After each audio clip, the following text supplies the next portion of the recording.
I'm Jo Swinson, the Liberal Democrat MP for Eastern Bartonshire, and since 2007 I've been campaigning against excessive packaging.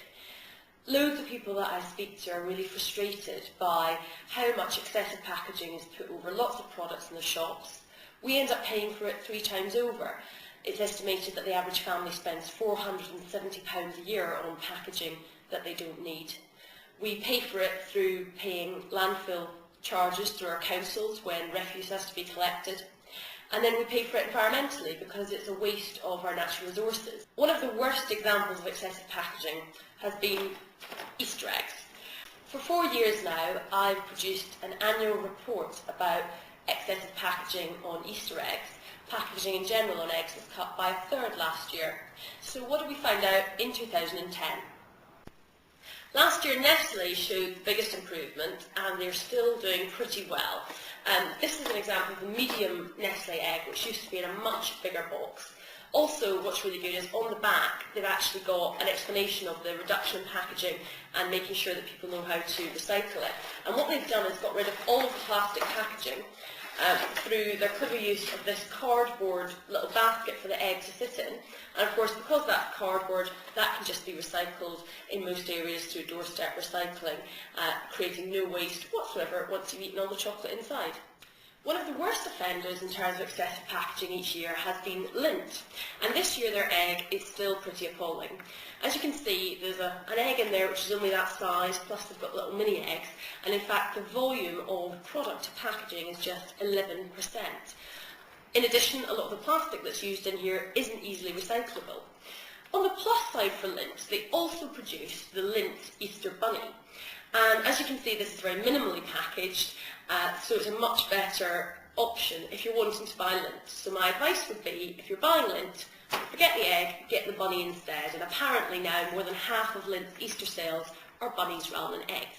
Okay, so the worst Easter egg offender this year is Galleon. They've got the egg at the top, they've got a little packet of chocolates within the overall box, loads of excessive packaging, and I think this sums up what's been so bad about Easter eggs is actually, it's really misleading to the consumer because you get a huge box like that, you think you're getting loads of chocolate, and actually you look down the sides and there's just air and plastic and stuff that you can't eat. In this entire box there's 245 grams of chocolate. Compare that to this Thornton's egg, which has chocolate cleverly inside the egg itself, and this has 285 grams of chocolate. Despite being a fraction of the size, you get more chocolate. So don't be fooled by the big boxes, they don't necessarily mean you're getting more Easter egg for your money. Of course, if you want to be really virtuous, then this is the way to go. A couple of years ago, Cadbury started producing their Eco Egg, which has chocolates inside it, and as you can see, it's just packaged with foil around the outside to keep it safe, hygienic, and you can go and buy that with very little guilt whatsoever, and of course the foil can be recycled. Cadbury's aren't the only one doing it. Lindt's got their bunny, and Nestle also have a little cow which you could buy, which again has just got foil and a little bit of card around its neck to say what's in it.